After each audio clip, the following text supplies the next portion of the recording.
بسم الله الرحمن الرحيم الرحمن علم القرآن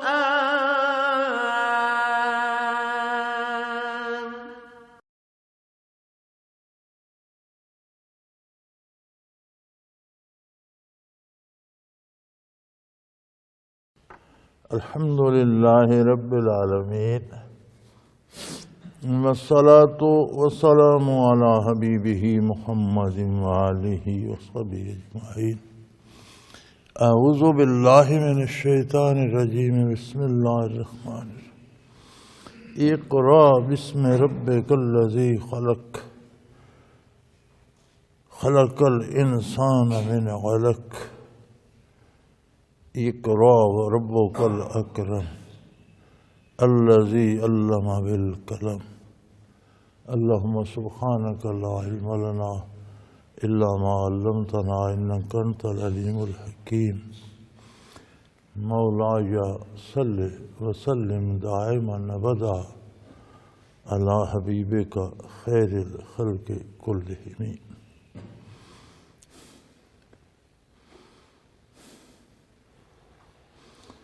پڑھیے اپنے پروردگار کے نام سے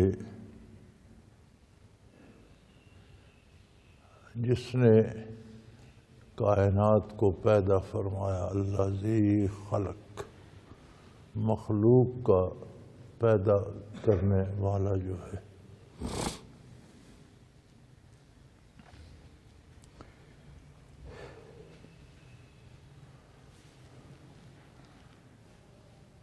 یہ پہلی وحی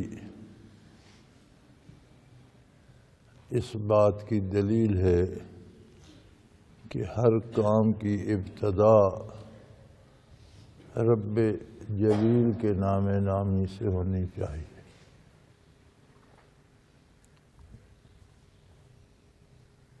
لہذا اسلام نے یہی تعلیم دی ہے کہ بسم اللہ الرحمن الرحیم. ایسے ابتدا کے دو فائدے ہوں گے. یہ تو ظاہر ہے کہ جس کام کی ابتدا اللہ کریم کے نام نامی سے ہوگی، چونکہ تخلیق عالم کا خالق وہ واحد لا شریک ہے. ہر شے، ہر چیز، ہر کیفیت کو پیدا اس نے فرمایا.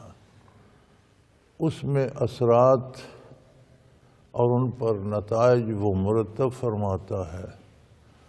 تو جب اس کے نام سے کسی کام کی ابتدا ہوگی تو امید کی جا سکتی ہے کہ وہ اس میں بہتر اثرات اور اچھے نتائج مرتب فرمائے. دوسری بڑی خوبصورت بات یہ ہوگی کہ جب آپ ابتدا اللہ کے نام سے کریں گے تو کوئی ایسا کام نہیں کریں گے جس سے اللہ کریم نے منع فرمایا. یہ از خود بندے کو حیا آ جائے گی کہ میں چوری کر رہا ہوں یا برائی کر رہا ہوں یا کسی کا مال چھین رہا ہوں یا غیر شرعی کام کوئی کر رہا ہوں اور بسم اللہ شریف پڑھ رہا ہوں. یہ کیسی بات ہے؟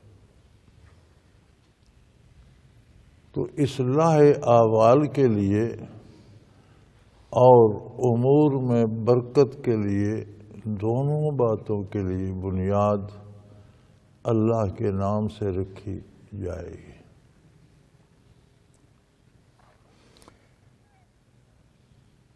اور ایک بنیادی بات، عقل و خرد کے لیے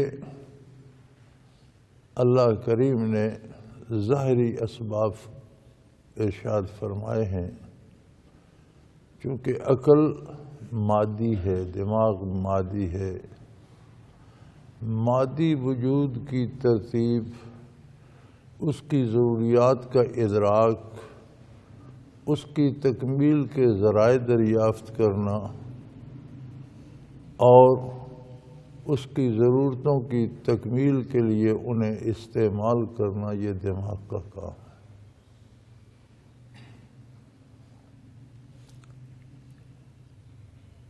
چونکہ مادی دنیا مادی نگاہوں کے سامنے ہے،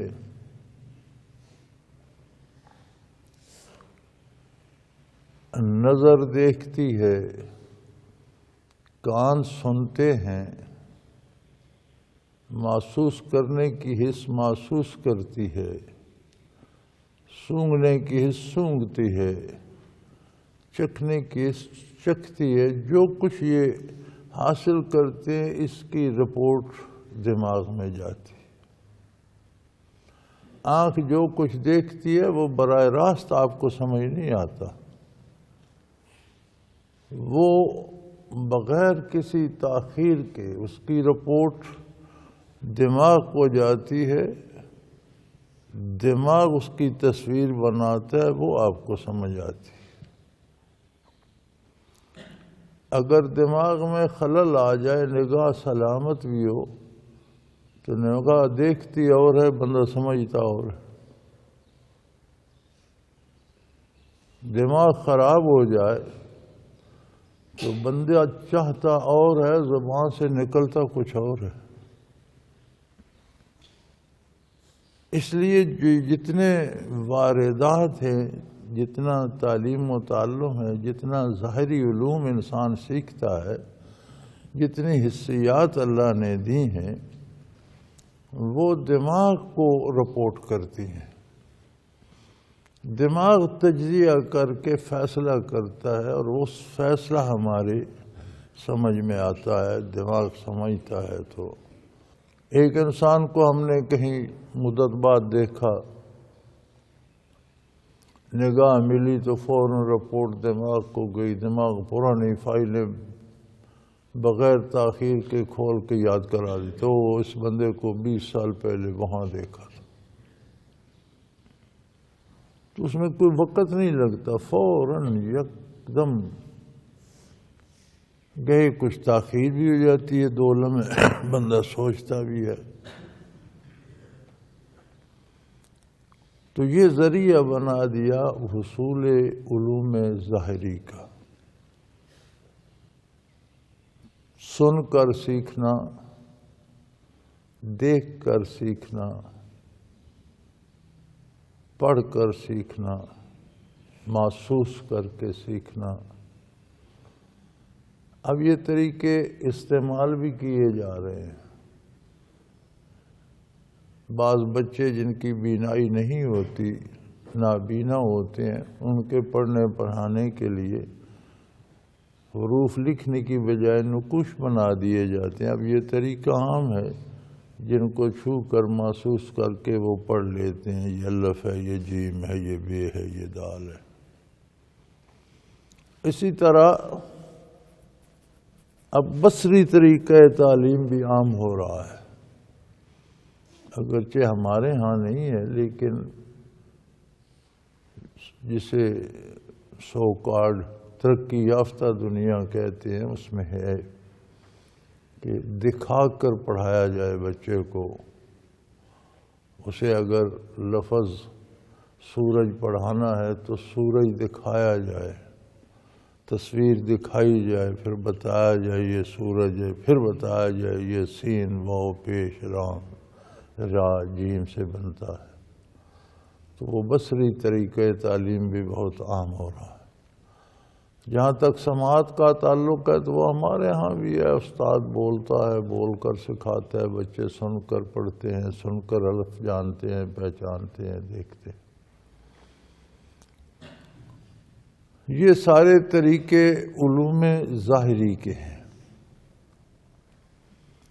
علوم ظاہری، ایجادات ظاہری، مادی ترقی کتنی انتہاؤں کو پہنچ جائے، اس کے سارے فوائد وجود ظاہری کو ہیں۔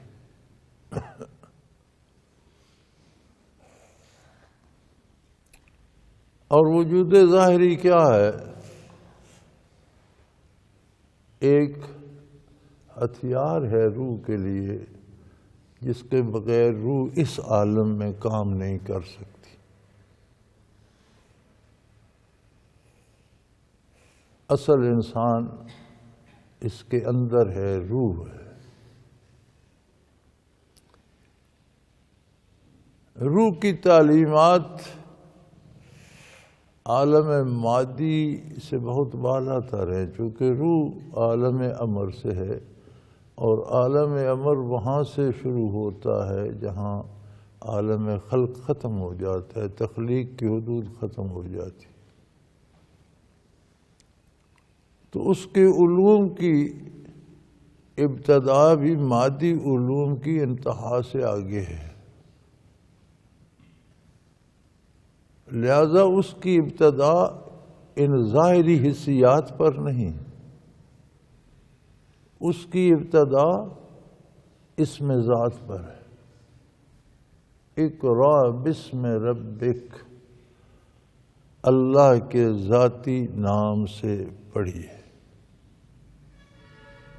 یعنی روحانی علوم کی ابتدا اللہ کے اسم ذات سے ہے۔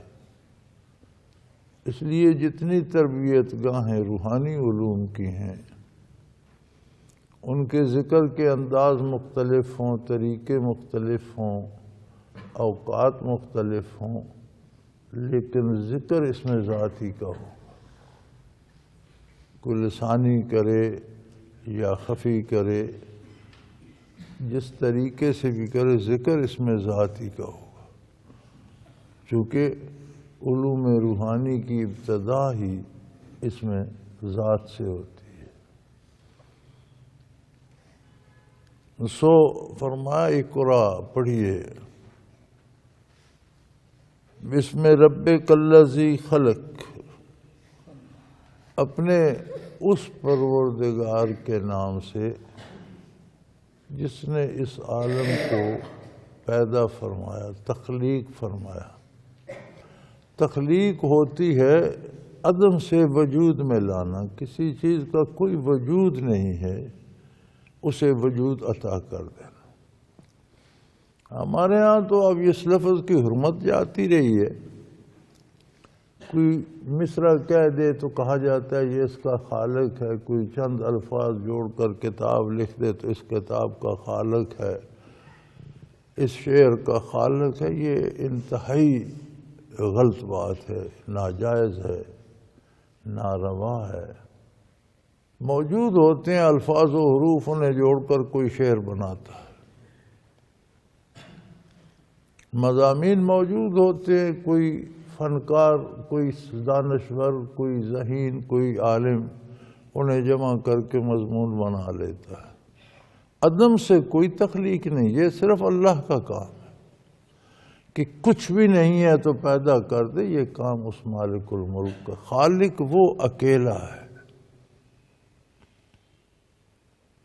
یہ موجد ہو سکتا ہے، مصنف ہو سکتا ہے، ایجاد کہتے ہیں چیزیں سامنے ہیں ان کو جوڑ کر کوئی چیز بنانا۔ تو ہر موجد موجودات کو جمع کر کے کوئی چیز بناتا ہے۔ خالق وہ ہے جو کچھ بھی نہیں ہے اس میں سے بناتا ہے۔ تو فرمایا اپنے اس پروردگار کے نام سے پڑھیے جو جس نے تخلیق کی، ہر چیز کو عدم سے وجود عطا فرمایا۔ وہ کیسا قادر ہے، اس کی قدرت کی عظمت کہاں تک ہے۔ اس نے انسان کو تخلیق فرمایا، خلق الانسان من علق، خون کی ایک پھٹکی سے۔ اس خون کی ایک پھٹکی کے بننے میں کتنی نفاستیں، نزاکتیں، فاصلے، کام ہے اس کے پیچھے، کتنی لمبی اس کی تفصیل ہے کہ خاک ہے، اس میں مختلف چیزیں اگتی ہیں وہ کیا ہیں؟ سب خاک کی صورتیں ہیں۔ پانی برستا ہے، نمی دیتا ہے، سورج طلوع ہوتا ہے، گرمی دیتا ہے، مختلف ستارے سیارے، ان کا عکس پرتو زمین پہ پڑتا ہے، مختلف کیفیات پیدا ہوتی ہیں، مختلف لہریں زمین سے گزرتی ہیں۔ ان مختلف اثرات کے نتیجے میں زمین کے ان ذروں میں تبدیلی آتی ہے۔ وہ کہیں غذا کی صورت دھارتے ہیں، کہیں دوا کا روپ دھارتے ہیں، کہیں پھل بنتے ہیں، کہیں پھول بنتے ہیں، کہیں گھاس بنتے ہیں، کہیں ایسے ہی نطفے سے جانور پرندے بنتے ہیں۔ اجزائے خاکی سب میں ہیں۔ انہی اجزاء سے انسانی سیل بنتے ہیں، وہی انسانوں تک بحیثیت غذا دوا پہنچائے جاتے ہیں۔ اتنی ترتیب سے پہنچائے جاتے ہیں کہ کسی دوسرے کے سیل کسی دوسرے کے وجود کو نہیں جاتے۔ ہر بندے کو وہی غذا ملتی ہے جس میں اس کے بدن کے سیل ہوتے ہیں۔ جو اس کے بدن کے سیل ہیں جزو بدن بنتے ہیں، جو نہیں ہیں وہ خارج ہو جاتے ہیں اور خاک بن جاتے ہیں۔ آگے قدرت کو اس سے جو نسل چلانا مقصود ہوتی ہے، وہ انسان ہو، حیوان ہو، چرند ہو، پرند ہو، اس کی اولاد کے سیل اس میں جاتے تو ہیں، اس کے وجود کا حصہ نہیں بنتے، نطفہ بن جاتے ہیں، آگے منتقل ہو کر نئی نسل بن جاتے۔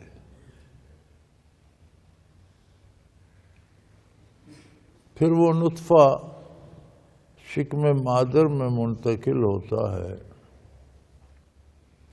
عجیب بات ہے، ایک قطرہ ہے، اس میں سے ایک سیل لیا جاتا ہے جس میں لاکھوں سیل ہوتے ہیں۔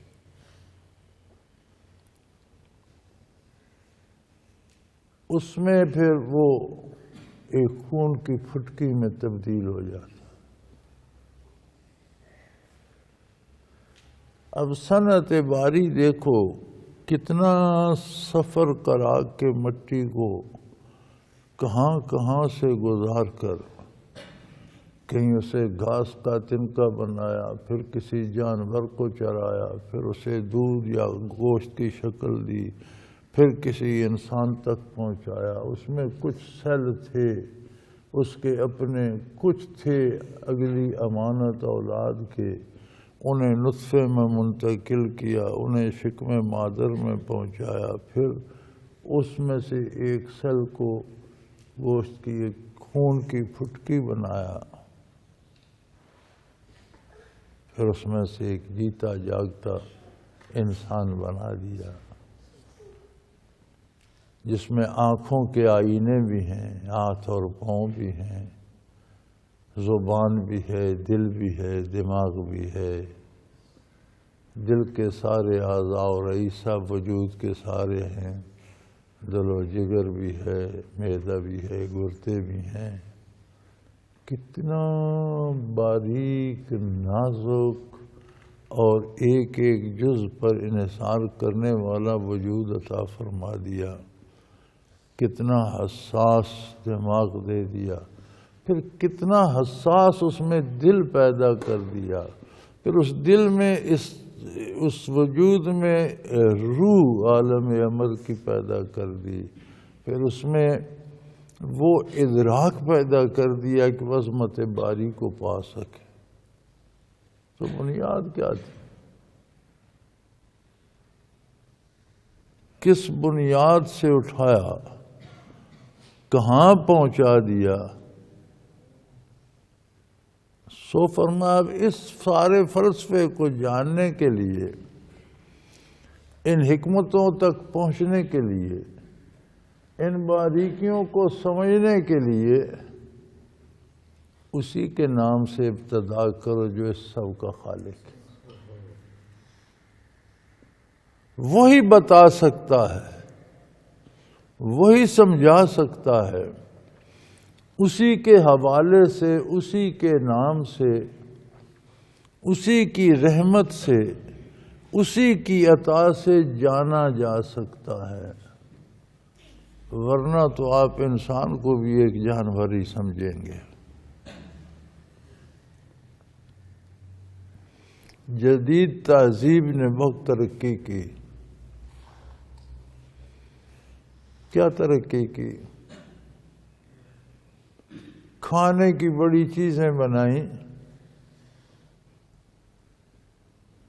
جو انسانی غذا نہیں تھی، وہ انسانوں کو کھلائی جا رہی ہے، غلیظ، ناپاک، حرام، اس پر رنگ و روغن لگا کر، اس کے خوبصورت نام رکھ کر انسان کو کھلائے جا رہے ہیں، اور یہ ترقی ہو گئی۔ جو انسانی لباس نہیں تھا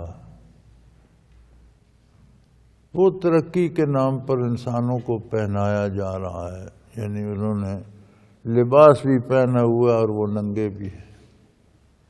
یہ کیا ہے؟ اسے ترقی کہا جاتا ہے۔ معاشرت جو انسانی نہیں تھی، انسانی معاشرت بہت اعلیٰ درجے کی تھی، جس میں بہت پاکیزگی، بہت نفاست، بہت طہارت، بہت نزاکت، بڑے حساس رشتے، ان کے ادب، احترام، لحاظ، حیا تھے، وہ ختم کر دیے گئے۔ انسانوں کو جانوروں کی سطح پر لا دیا گیا۔ کوئی نہ ماں کی عظمت رہی، نہ بہن کی عزت رہی، نہ بیوی کی عصمت رہی، نہ کوئی محبت رہی، نہ ایک دوسرے سے تعلق رہا۔ جانوروں کی طرح نر نر ہو گئے، مادہ مادہ ہو گئے۔ وہاں لا کر کہا گیا یہ تمہاری ترقی ہے۔ مادی ترقی نے اس کے علاوہ انسان کو کیا دیا ہے؟ اب ترقی بہت بلندیوں کو چھو رہی ہے کہ انسان کتوں کو بغلوں میں لیے پھرتے ہیں۔ یہ کیا ہے جی؟ یہ پیٹ لورز ہیں۔ ماؤں اور باپوں کو اولڈ ہومز میں چھوڑو اور کتوں کو گھر میں بستر میں سلاؤ، اپنے ساتھ سلاؤ، اپنے ساتھ کھلاؤ پلاؤ۔ یہ کیا ہے؟ یہ ترقی ہو گئی ہے۔ یہ ترقی نہیں ہے۔ انسان سے انسانی خصوصیات چھین لینا کون سی ترقی ہے؟ انسان کو حیوانی اوصاف پہ لے آنا، یہ کون سی ترقی؟ انسان کو تو اللہ نے اس خون کی پھٹکی میں سے کیا عظمتیں عطا فرمائی ہیں۔ خلق الانسان من علق، ایک خون کی پھٹکی سے اس نے تجھے انسان بنا دیا۔ الانسان، سراپا محبت۔ انسان انس سے ہے نا، انس محبت کو کہتے ہیں۔ سراپا محبت، یعنی انسانی معاشرہ کسی کو قتل بھی کرتا ہے تو اس میں بھی معاشرے کی بہتری اور محبت پنہاں ہوتی۔ جیسے جسم میں پھوڑا ہو جائے تو کوئی ڈاکٹر اس کا آپریشن کر کے اسے صاف کر دیتا ہے تو وہ جسم سے محبت ہوتی ہے، جسم کو بچانے کے لیے کیا جاتا ہے۔ اسی طرح انسانی معاشرے میں اگر قتل بھی کیا جاتا ہے تو اس فرد کو جو اتنا بگڑ جاتا ہے کہ باقی معاشرے کو بھی نقصان پہنچنے کا اندیشہ ہوتا، تو اس میں بھی محبت کا پہلو ہوتا۔ ہر فرد دوسرے سے محبت کرتا ہے، اس کے حقوق کی دیکھ بھال کرتا ہے، اس کے لیے آرام چاہتا ہے، اس کے لیے آسائش چاہتا ہے۔ اور جس معاشرے میں یہ فضا پیدا ہو جائے کہ یہ چیز بھی میں لے لوں، وہ بھی دوسرا بھوکا مرتا ہے مرے، یہ آسائشیں بھی میں لے لوں، دوسرا پیدل چلتا ہے چلتا رہے، مجھے ہوائی جہاز مل جانا چاہیے، دوسرا بغیر علاج کے مرتا ہے مرتا رہے، میرے پاس دنیا کے بہترین معالج ہونے، تو یہ غیر انسانی معاشرہ ہے۔ اس میں سے انسانیت رخصت ہو گئی۔ ایک بندے کو زکام لگے، وہ علاج کے لیے تو برطانیہ امریکہ چلا جائے اور وہاں چیک اپ ہو، اور دوسرا مر رہا ہو اور ہسپتال جائے اور فرش پر مر جائے اور کوئی اسے پوچھے نہیں، تو اس معاشرے کو آپ انسانی معاشرہ کہیں گے؟ یہ غیر انسانی معاشرہ۔ انسان انس سے بنا ہے۔ خلق الانسان من علق۔ کوئی بنی آدم کہیں اور سے بن کر نہیں آیا۔ کوئی صدر، کوئی وزیر اعظم، کوئی گورنر، کوئی جرنیل، کوئی امیر، کوئی رئیس، کوئی دولت مند، کوئی بادشاہ، کوئی شہنشاہ کسی اور خمیر سے نہیں بنا۔ اس کی تخلیق میں کوئی اور کاراگری نہیں ہے۔ آپ عمارت بناتے ہیں، ایک آپ نے گارے سے بنا دی، ایک خشک پتھروں سے بنا دی، ایک سادہ اینٹوں سے بنا دی، ایک آپ نے سیمنٹ سے پلستر کر کے بنا دی، ایک آپ نے کنکریٹ بھر کے اوپر پلستر کر دیا۔ ظاہر ہے جیسا جیسا مٹیریل میں فرق ہے ویسی ویسی اس کی مضبوطی میں، خوبصورتی میں، آرام میں فرق ہوگا۔ ایسا تو نہیں ہے کہ انسانوں کے مٹیریل میں کوئی فرق ہو۔ سارے انسان اسی خون کی پھٹکی میں سے، وہ بادشاہ ہے یا فقیر، وہ برسر اقتدار ہے یا عام رعیت، وہ دولت مند ہے یا محتاج، وہ مالک ہے یا مزارع، ایک خون کی پھٹکی سے انہیں انسان، انس کرنے والے، محبت کرنے والے، ایک دوسرے کے خیر خواہ، ایک دوسرے کا بھلا چاہنے والے، ایک دوسرے کے حقوق کے محافظ بنا دیا۔ خلق الانسان من علق، ایک خون کی پھٹکی سے۔ اچھا، مادی دنیا نے ترقی کر کے ایک مساوات کا تصور دیا جو ناممکن ہے، غیر فطری ہے۔ وہ جو ساری دنیا کام کرے، سب کام سرکاری ہو گئے، سب کو سرکاری کھانا مل جائے، یہ نہیں ہو سکتا۔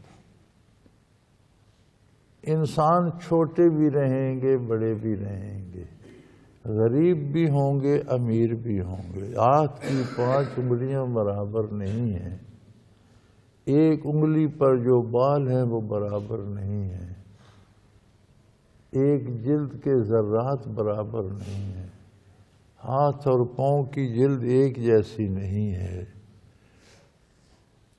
پیٹھ کی، پاؤں کی، سر کی جلد ایک جیسی نہیں ہے، ہر شے میں تفاوت ہے۔ تو پھر مساوات کیا ہے؟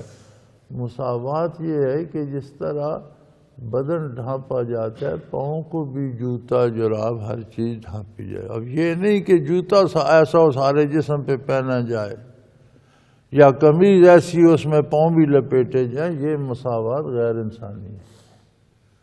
مساوات یہ ہے کہ پاؤں کو جوتا نصیب ہو وجود کو لباس نصیب ہو، سر کو دستار نصیب ہو، جو جس کا اہل ہے وہ اسے بلا روک ٹوک نصیب ہو۔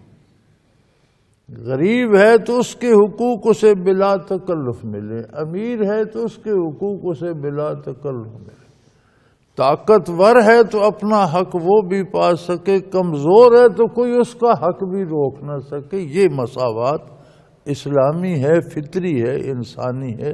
یہی مساوات اسلام نے سکھائی ہے کہ سب انسان ہیں، سب کے حقوق ہیں۔ اب ایک بدن میں آنکھ سب سے نازک ہے، آپ اسے سب سے زیادہ سنبھال کے رکھتے ہیں،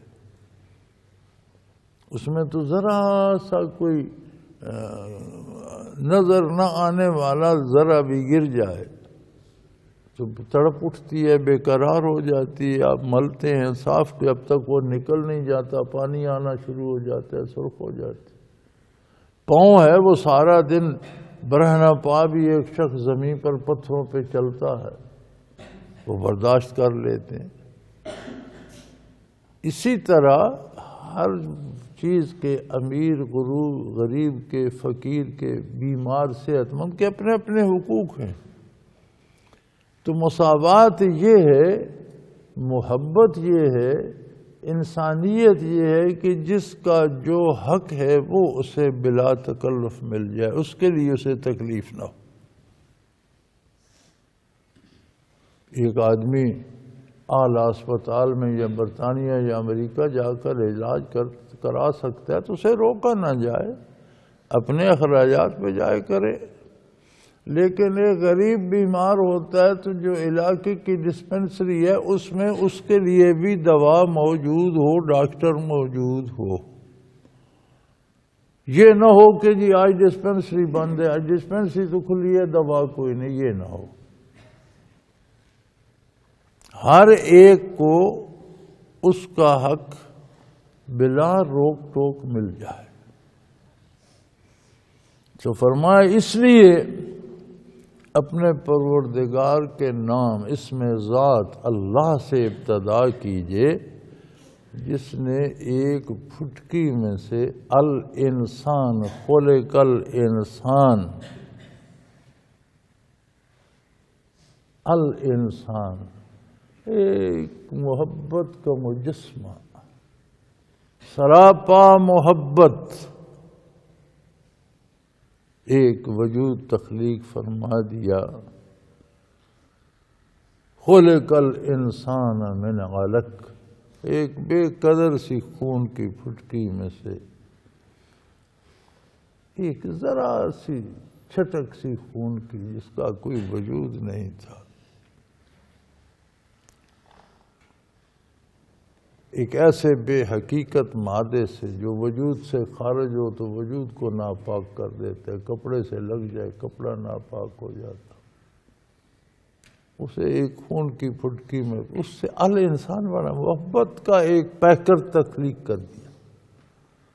تو گویا جس شخص سے محبت کا عنصر کھو گیا اس سے انسانیت کھو گئی۔ وہ ایک ذی روح تو ہے، ایک جانور تو ہے، انسان نہیں ہے۔ انس جب نفی ہو گیا تو پھر انسان تو نہ رہا، انسان تو انس سے ہے، محبت سے ہے، پیار سے ہے۔ اور محبت یہ نہیں ہوتی کہ جراب سر پہ پہنا دو یہ محبت ہے، یہ سر کی دستار پاؤں سے لپیٹ دو، نہیں۔ محبت یہ ہوتی ہے کہ جس کا جو حق ہے وہ اس تک پہنچے، جراب اور جوتا پاؤں تک پہنچے، دستار سر تک پہنچے۔ جو جس کا حق ہے، کسی کا غریبی یا کمزوری یا بیماری کی وجہ سے حق رکے نہیں، کوئی طاقتور یا زوراور یا صاحب اقتدار ہونے کی وجہ سے اپنے حق سے زیادہ نہ لے سکے۔ یہ ہوتا ہے انسانی معاشرہ۔ تو فرمایا اپنے پروردگار کے نام نامی سے پڑھیے، وہ پروردگار جس نے خون کی ایک پھٹکی سے الانسان پیدا فرما دیا۔ اتنی بڑی کارگاہ حیات بنا دی، اسی کا نام اس قابل ہے کہ ان کیفیات کو، ان علوم کو جو انسان کو وہ عظمتیں عطا کرتے ہیں اور ان عظمتوں سے آشنا کرتے ہیں اور معرفت باری کا دروازہ کھولتے ہیں، اس میں ذات سے شروع کیا جائے، وہیں سے اس کی ابتدا ہوتی ہے۔ وآخر دعوانا ان الحمدللہ رب العالمین۔ اللہ اللہ اللہ اللہ اللہ اللہ اللہ اللہ۔ حضرت امیر محمد اکرم آوان مد ظلہ العالی دارالعرفان منارہ ضلع چکوال میں سالہ سال سے قرآن و حدیث کے اوپر خطابات کر رہے ہیں اور سلسلہ نقشبندیہ اویسیہ کے مطابق لوگوں کو ذکر الہی کی تربیت دے رہے ہیں۔ وہ قرآن پاک کی تفسیر ترتیب وار بیان کر رہے ہیں۔ تفسیر قرآن کو وہ موجودہ ملکی اور بین الاقوامی حالات کے مطابق بیان کرتے ہیں۔ موٹر وے سے کلر کہار کے انٹرچینج سے نکلتے ہوئے، کلر کہار کی جھیل سے ہوتے ہوئے، میانی، بوچھال اور نور پور سے گزرتے ہوئے دارالعرفان منارہ پہنچ سکتے ہیں۔ حضرت امیر محمد اکرم آوان نے بچیوں اور بچوں کی دینی اور دنیاوی تعلیم کے لیے سقارہ اکیڈمی کے نام سے ایک درسگاہ بھی قائم کی ہے، جس کا افتتاح ملک پاکستان کے صدر جنرل محمد ضیاء الحق نے اپنے دست مبارک سے کیا تھا۔ وہ تمام احباب جو اسلام کی طلب رکھتے ہیں، ان سے گزارش ہے کہ دارالعرفان منارہ ضلع چکوال میں امیر محمد اکرم آوان صاحب کے خطابات سے مستفید ہوں۔ وہ ہر جمعے کو نماز سے پہلے بیان فرماتے ہیں۔ ہر ماہ کی پہلی اتوار کو ماہانہ اجتماع ہوتا ہے، جس میں آپ خصوصی خطاب فرماتے ہیں اور پاکستان کے چاروں صوبوں سے احباب اس اجتماع میں شرکت کرتے ہیں۔ اس کے علاوہ یہاں سال میں 2 مرکزی اجتماعات بھی ہوتے ہیں، ایک رمضان المبارک میں اعتکاف کا اجتماع اور دوسرا جولائی اور اگست میں 40 دن کا اجتماع ہوتا ہے، جس میں روحانی تربیت کی جاتی ہے۔ اپنا خون سیماب دے کر اتنا ہم کر جائیں گے، نام آقا کا چمن میں پھر رقم کر جائیں گے۔